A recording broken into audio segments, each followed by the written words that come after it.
Ndugu wa Kenya, happy Jamhuri Day. Hamjambo. Jamhuri hoye. Kanairo hoye. Ladies and gentlemen, allow me another moment so that we can celebrate a distinguished Kenyan in our midst. A Kenyan American, the first one to win a state assembly seat in Minnesota, the United States of America. In our midst, we have Hulda. Mpigeni makofi jameni. Huyu Mkenya ameenda Marekani na akashinda kiti ya ubunge kule. Asanteni sana. Your Excellencies, distinguished guests, ladies and gentlemen, it is an immense pride that I join you in celebrating the 61st anniversary of our nation's birth. At this pivotal moment, we reflect on the values of our sovereignty and celebrate the enduring legacy of those whose patriotic efforts took down the bastions of imperialism. Their sacrifice set our republic on the path of liberty, unity, peace, enterprise, and democracy. Today, we affirm, by reflecting on what we have accomplished since raising the flag of our nation, that by staying true to our national identity, we have remained consistent through seasons of abundance and scarcity. We assert our essential collective character, defined by the values and principles that inspired our forefathers to struggle and sacrifice, persist and persevere, endeavor and endure until oppression gave way to freedom, exclusion gave way to unity, and marginalization gave way to equality. We remember that our nation was born from the painful sacrifice and tireless, often lonely, and grueling efforts of men and women driven by the conviction that their sweat, tears, and blood were a worthy price to pay for ushering millions of their brothers and sisters from the dark, cold nights of imperial brutality into the warm daylight of freedom. Before 1963, our people were compelled to work hard to enrich colonial settlers. After 1963, our people labored by choice to provide for their families and build our great nation. Before 1963, education, health, and personal security were privileges reserved for the colonial elite. After 1963, they became the right of all citizens of our republic.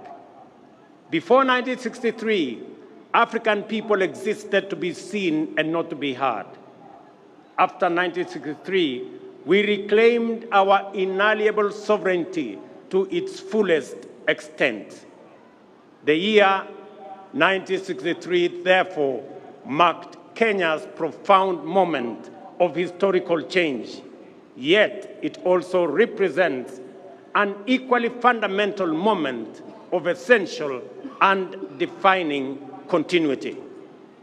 Our circumstances changed forever, and our horizon was illuminated by the forces of possibility, the dawn of opportunity shining brightly. Yet our values, hard work, unity, and determination remained constant. We applied these same principles to build our nation after we liberated it. There is an important point worth emphasizing. In our time, our generation must never focus so much on the present that we forget where we were only 6 decades ago. We must not ignore the fact that our freedom, democracy, and development were achieved through the contributions of millions of determined patriots, nor should we underestimate the time and patience it took for them and for these small progressive efforts to accumulate into an unstoppable momentum towards freedom and nation building. It may have been easy to despise individual freedom fighters as they ventured into a forest of uncertainty and to underestimate their ambition to free Kenya from colonialism. Yet, that is precisely how we gained our independence. Courage and hard work, determination and patience, and the confidence that we are not alone are always what it takes to make meaningful strides as a nation. Today, I want to encourage my fellow countrymen to keep this perspective in mind. As we aspire for more and better, we must not give way to despair, pessimism, or skepticism when faced with challenges, but instead forge our path forward with courage, hope, determination, and ambition. I declare my unswerving faith in the ability of our people to interrogate policies and hold the government to account.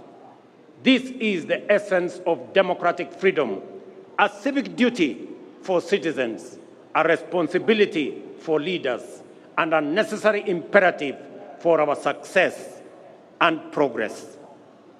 We have experienced a particularly challenging time as a people, largely owing to dynamics beyond our control, resulting in high cost of living, greater difficulty in finding employment, fewer opportunities for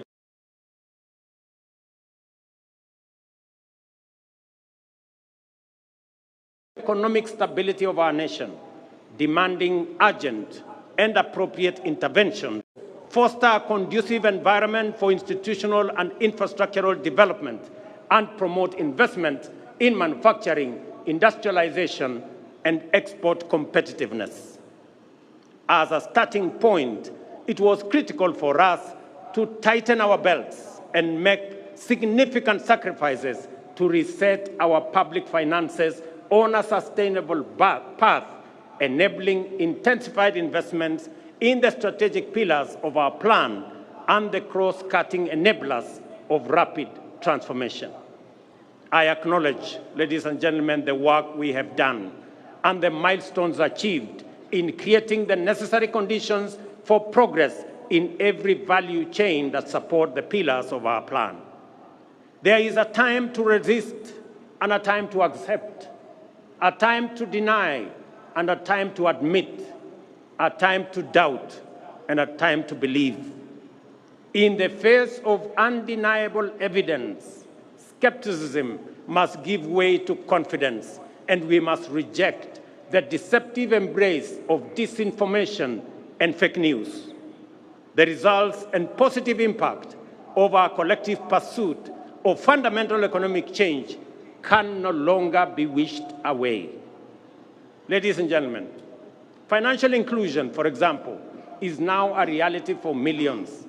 The Hustler Fund is marking its second anniversary on a highly successful note, having empowered millions by lending a total of 60 billion Kenya shillings so far, liberating millions from predatory lenders and precarious financial situations, and enabling them to meet their needs, fund their hustles, and build their credit scores. Our ongoing conversation with borrowers focuses on concerns related to short-term duration, modest loan amounts, and the time required to increase borrowing limits. In response to this feedback, the fund has designed a new product, the bridge loan, to help Kenyans with good credit scores to transition from personal loans to enhanced facilities offering larger loan amounts with longer repayment periods. This will enable Kenyans pursue bigger opportunities and better investments. Ladies and gentlemen, Not only have we registered successive historic gains against the shame of hunger for the last 3 seasons, we are also firmly on the path towards surplus production. This impressive rise in productivity has multiplied the incomes of farmers in maize, tea, sugar, coffee, and dairy value chains. There is no doubt that this agricultural transformation is the direct result of our strategic decisions to shift public resources from consumption subsidies to support productivity. Food is now more accessible to households than before. And as I stated in the State of the Nation address, our country now boasts substantial national food stocks: 95 million 50-kilogram bags of maize, 9 million bags of beans, 10 million bags of wheat, and 2 million bags of rice. Step by step, we are building a food-secure Kenya, where every family can afford and access a meal. Farmers have brought more land under cultivation and produced more per acre than before, thanks to the timely availability of subsidized inputs and extension services. Agro-industries have more raw materials and value addition is on the rise. The agro-industrial sector is also creating more jobs each year as we gear up to compete in various export markets, driven by the expanding intra-African trade, opportunities in the European Union market and United Kingdom markets, and our growing competitiveness in the global marketplace.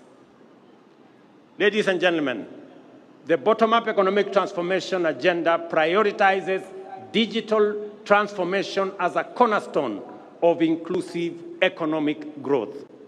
This is why we are undertaking an ambitious expansion of our national digital infrastructure by deploying fiber optic network to connect over 74,000 public institutions and establish 25,000 public Wi-Fi hotspots, because digital transformation is a critical enabler in creating opportunities across all sectors.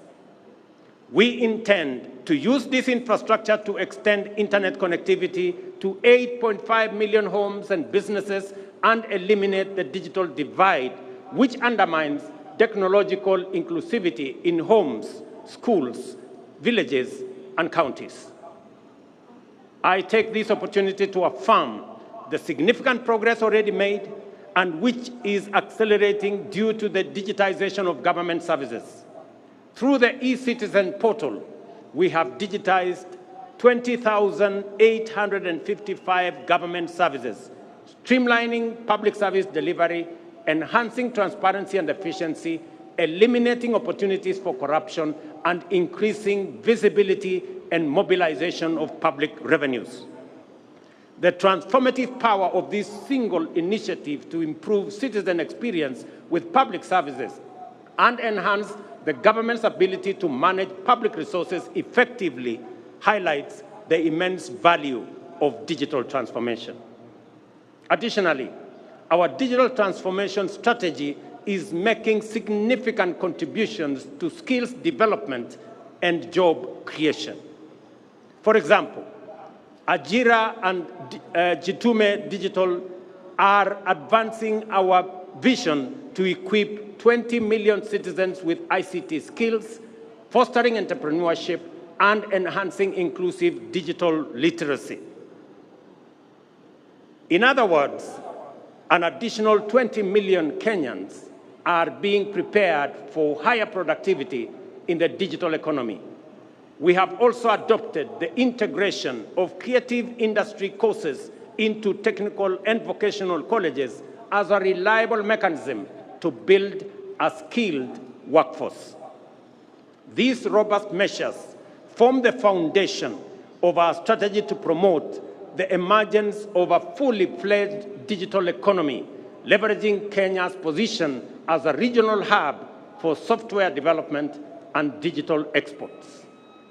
These initiatives are supported by key interventions such as the establishment of institutional and incentive frameworks to promote investments, foster collaboration, and encourage the transfer of digital technologies with a particular focus on artificial intelligence and blockchain.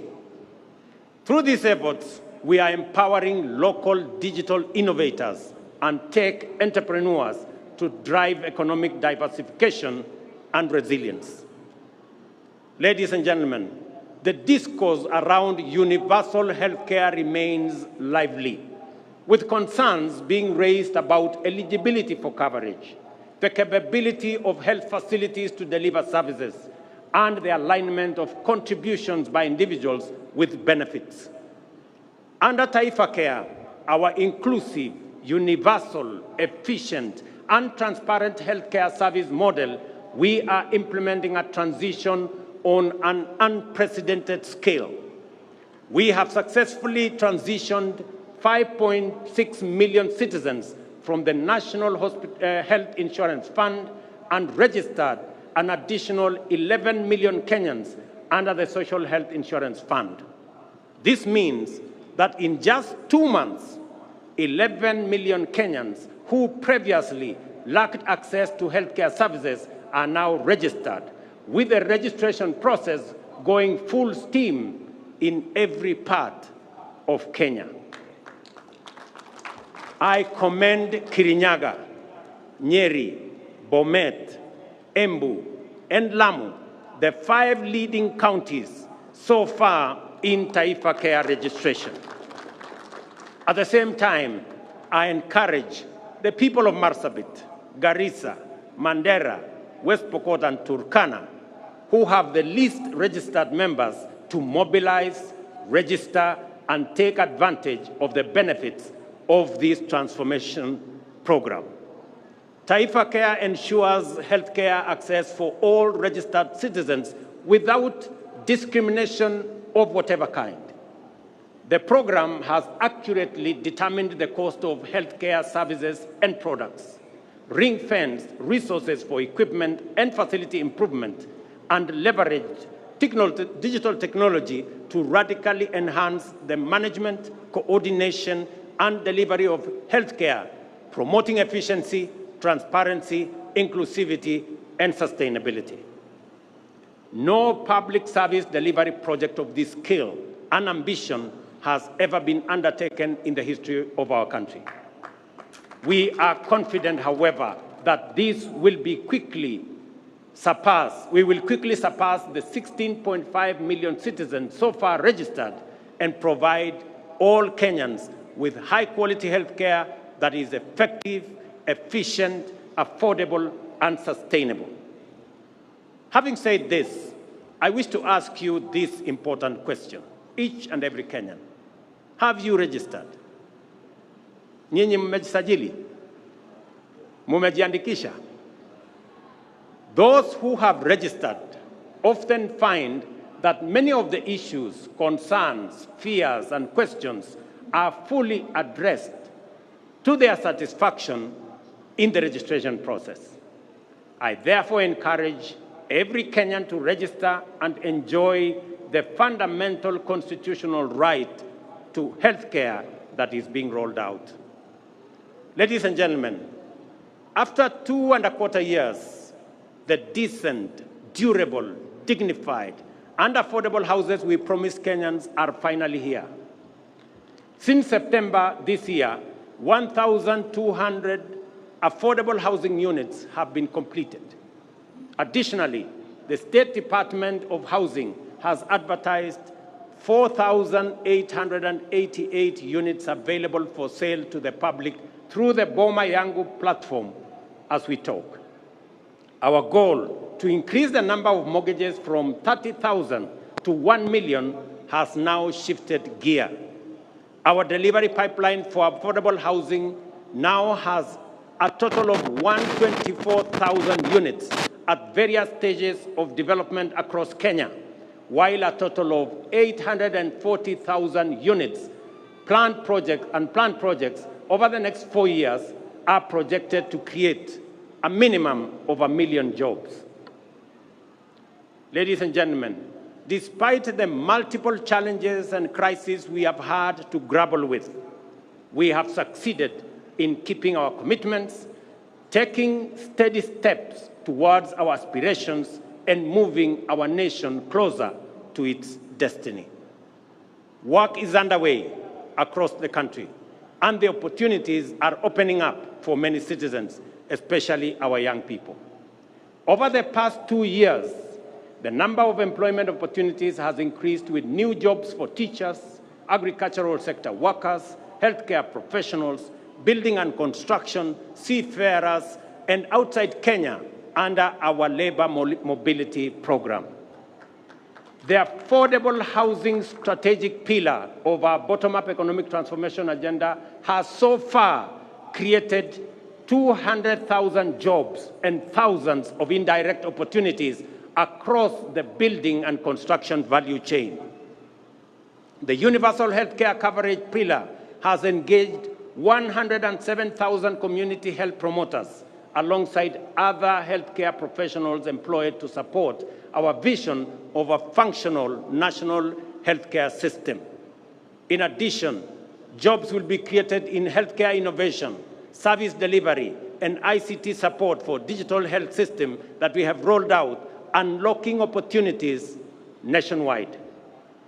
Furthermore, we have recruited 56,000 teachers to address the chronic teacher shortage problem and move the national teacher-to-student ratio closer to the United Nations recommendation of 1 teacher for every 40 learners. This December, we are hiring an additional 20,000 teachers, while our rejuvenated micro, small, and medium enterprise sector has generated 840,000 jobs this year. To address the urgent need to create opportunities for the hundreds of thousands of young men and women entering the labor market annually, we have expanded the employment opportunity spectrum and implemented strategies to secure jobs abroad to facilitate mobility and placement of suitably qualified Kenyans. Since September 2022, more than 243,000 Kenyans have secured international job opportunities in healthcare, in agriculture, and construction sectors, among other sectors. In the last 2 months alone, 12,000 have secured jobs abroad. So far, we have completed bilateral labor frameworks with 7 countries, while agreements with 2 more countries are awaiting signature. Additionally, agreements with 13 other countries are at various stages of negotiations, and we project to connect up to 2 million Kenyans with jobs abroad once this exercise is completed.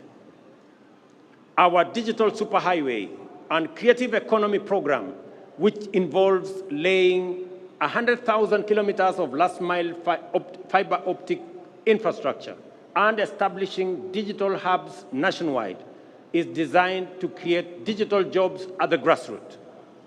To date, 690,000 citizens have been trained in digital skills through the Ajira and Jitume programs in various learning institutions, including TVETs and constituency innovation hubs, out of which 180,000 young people have already been linked to online job opportunities, well on track to creating 1 million jobs through this program.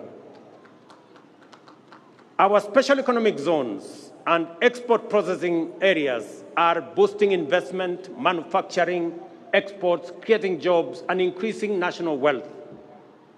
In the past 2 years, we have licensed over 80 companies within these zones, creating 14,000 jobs.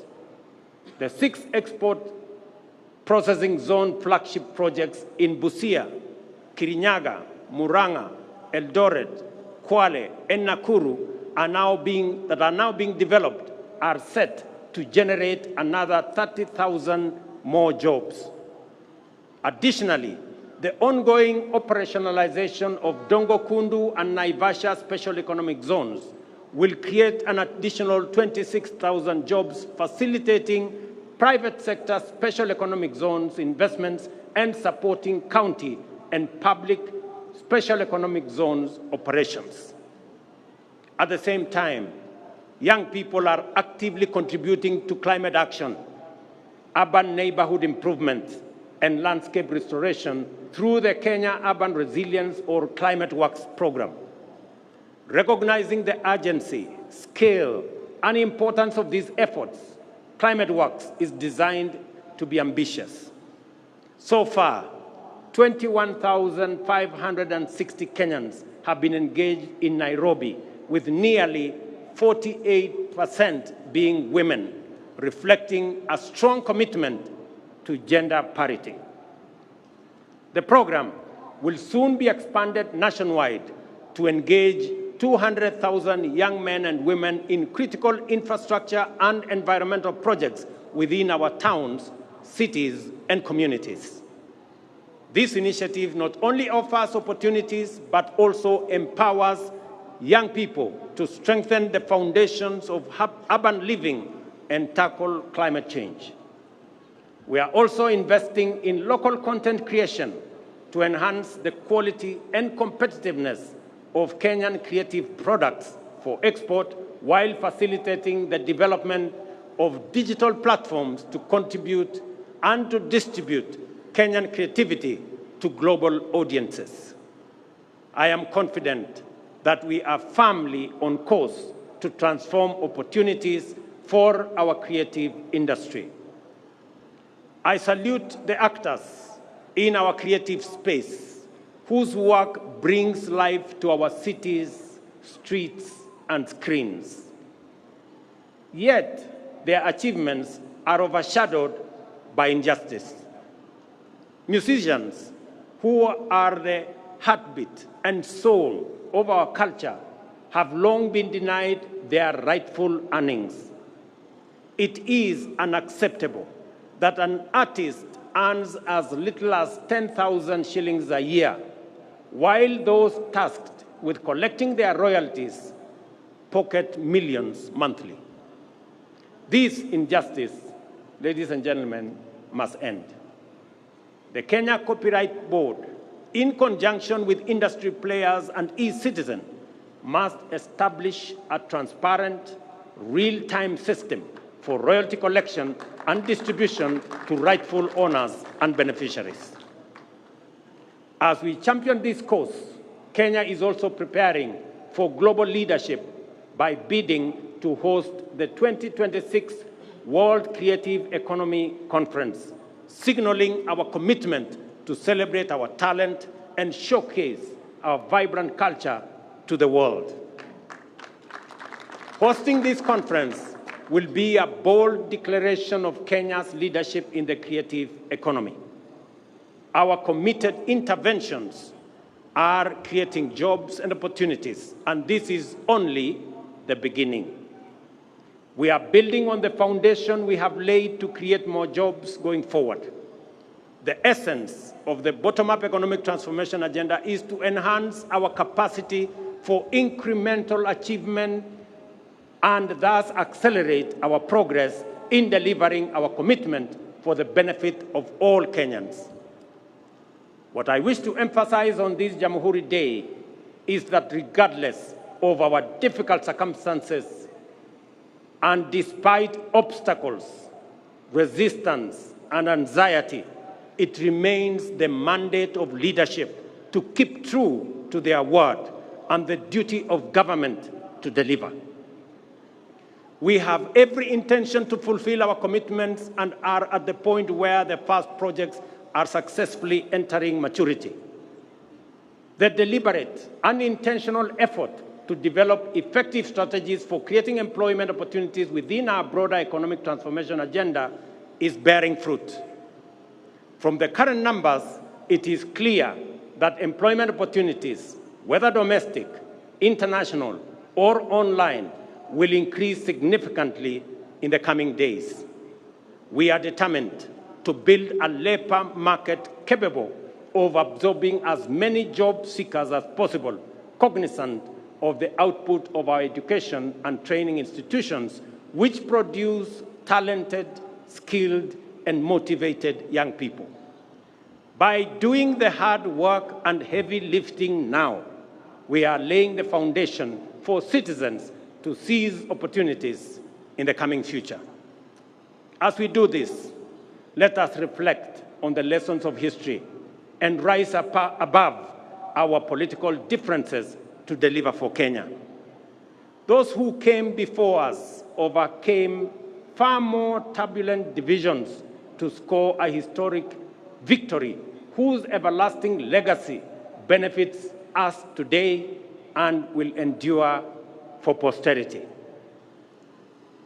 As they fought hard to reclaim our sovereignty, the enemies of our freedom deployed state-of-the-art technologies of the time, the radio and the aeroplane, to disseminate disinformation and propaganda. This was meant to discourage, trick, and deceive people that freedom fighters had been defeated and their leaders been captured and neutralized. Our heroes and heroines were not deterred and inspired by the righteousness of their cause and the transformational moment they were in, soldiered on courageously. On 12th December, therefore, every Kenyan witnessed their vindication as our majestic flag rose and collectively we reclaimed our proud Jamhuri. Jamhuri Day is also a moment for Kenyans to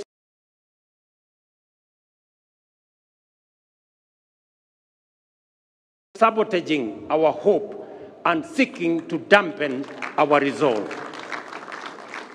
I have no doubt that the national economic transformation agenda will succeed and deliver for the people of Kenya. I have no problem with discourse, criticism, and alternative proposals. In fact, I welcome them and listen to feedback in order to learn, improve, and become better. At the same time, I see clearly that a lot of what passes for fact are actually falsehood, and that most opposition is based on inaccurate representations and sometimes outright disinformation. We are at the stage in our social development when digital technologies have immense capacity to amplify disinformation, magnify fake news, and distort facts beyond all recognition. If we give in to these emerging negative trends, we shall pay with our freedom, democracy, and development. I therefore urge all Kenyans to participate fully in our democratic discourse, even as we work hard in nation building. At all times, let us endeavor to engage on the basis of truth. Failure to do so will take us down the path of negativity, tear us away from the values we cherish, and turn us into a people estranged from unity, who sabotage development, undermine democracy, and destroy our republic in pursuit of political expediency. When we say that the cost of basic commodities has come down, it is a fact. When we say that inflation has come down, it is a fact. When we say that our farmers are producing more and better, it is a fact. When we say that Kenyans who have registered for Taifa Care are receiving better services than before, it is a fact. We encourage everyone, including our critics, to engage on the basis of facts and the truth. If some of us persist in the culture of reckless negativity, for how long will cynics mobilize Kenyans to deny facts that they can feel, that they can touch, and they can see? What will they say in a few weeks' time when we begin to give keys to new homeowners of our affordable housing units. What will they say at the thousands of plumbers, electricians, teachers, health workers, building and construction workers, digital workers, and many more who are already at work, including the 300 young men and women who yesterday were flagged off by my deputy to go and work abroad, joining thousands who are already abroad. Ladies and gentlemen, I am confident in the future of our nation and the capacity of our national transformation agenda to deliver, because I appreciate the strategies we have put in place, the work underway, and the commitment of our people and their motivation to make their contribution. I count myself as one of the many millions of Kenyans who want the best for our nation and all its people, and are committed to putting in the effort required to make our dreams come true. We are driven by strong hope and unwavering optimism, as well as unfailing desire to reach for a better tomorrow. It is confidence based on understanding, hope built on truth, and optimism that stands on the firm foundation of facts. We must do all we can to maintain the essential character of our republic as an open and free democratic society. This implies that we must also do all we can to ensure that our political competition and rivalry never degenerates into contest to assault democracy, oppose development, and demoralize the people. We must remember that whatever else sets us apart, we are united by a desire to achieve the best for Kenya and its people.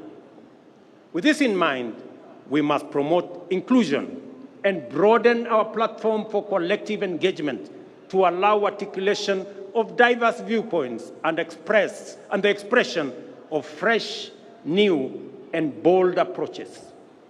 To be transformational, we must be ready to transform ourselves and our strategies on a continuous basis. I will continue to reach out to Kenyans of all walks of life, regardless of the ideological persuasion, to maximize the cross-pollination of the flower of our republic and guarantee robust seeds for future seasons. You must never underestimate your power as citizens and your ability to create positive change individually and all of us collectively. Over time, we have made gradual and steady changes to many of the economic development strategies in order to take on board feedback from the people. In fact, the bottom-up economic transformation agenda has inbuilt mechanisms to improve on the basis of this feedback, because we recognize that as leaders, every day of work is a day of learning from the people, and that every good idea must always give way to a better one. Listening, therefore, is a primary component of effective leadership, and national transformation is a collective enterprise of all citizens. I am grateful to distinguished patriots who have demonstrated outstanding leadership across the political aisle for the spirit of goodwill in which we have engaged to address critical national issues, including resolving the inclusivity challenge by formulating the broad-based government. I also appreciate the good wishes, encouragement, and support from leaders with whom I continue to discuss matters of importance to our nation. I am persuaded that together we can achieve much more and much sooner for Kenya, and that the future of our dreams is now within sight. I readily concede that we are yet to reach the destination of our aspirations because we have not yet delivered fully on our commitments. But having said that, It is also a fact that we are no longer where we were a year, let alone 2 years ago. We have moved beyond pledges and commitments and are now making progress in our implementation strategies. There is now sufficient evidence of undeniable character that together the people of Kenya are hard at work to achieve their shared vision of a nation transformed. Our ability to feed the people and to keep them healthy, to empower them and connect them to opportunities, to keep them safe and protect their freedom is improving by leaps and bounds. When we all unite, inspired by a shared aspiration to undertake national building, we shall make our nation great, and our collective legacy will inspire present and future generations. Ndugu wa Kenya, wacha nimalizie kwa kuwauliza, mumesikia yale mambo tunafanya kuhusiana na mambo ya afya. Na wauliza wazazi wote, pale Januari, watoto wetu wakirudi shuleni, sasa Taifa Care inataka kila mtoto wa Kenya awe na bima ya afya. Wakati wazazi mtarudisha watoto wenu shuleni, tunataka kila mzazi aandamane na mtoto wake, ndio tuweze kusajili watoto wote wa Kenya, ili watoto wote wa Kenya tuwapangie mambo yao ya afya. Vile nimesema, tutazidi na kujenga daraja ya umoja na ushirikiano kati ya Wakenya wote kutoka sehemu zote, dini zote, vyama zote. Tuungane ndio tuweze kushughulikia mahitaji na mipango na maendeleo ya taifa letu la Kenya. Ndugu wa Kenya, nawatakia Krismasi njema na mwaka wenye mafanikio makubwa sana wa 2025. God bless you all. God bless our great country, Kenya. Asanteni sana.